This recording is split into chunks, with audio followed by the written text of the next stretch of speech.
এমন একটা জায়গায় আসছি যে এই জায়গাটা এখানে এসে কত নিশ্চিন্তে নিরিবিলিতে এখানে এসে এই এলাকার ছেলেপেলে সিগারেট খায়। আপনারা দেখতে পাচ্ছেন এখানে ঝড় হোক বৃষ্টি হোক কোনো সমস্যা নেই, এবং লোকচক্ষুর আড়ালে যেই লোকজন আসে তারা আরো উপরে উঠে আসে।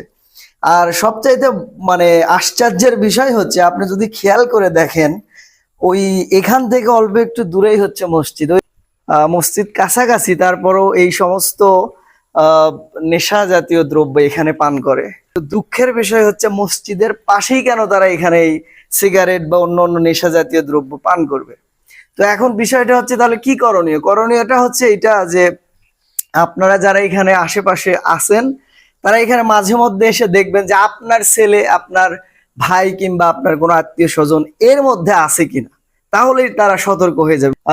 এই জাতীয় কারবার যেন এখানে কেন অন্য কোথাও যাতে না হয় সেইটা। তো এটা সব দিক থেকে ক্ষতিকর। একটা নেশাগ্রস্ত সমাজকে দিয়ে, জাতিকে দিয়ে কখনো ভালো কিছু আশা করা যায় না।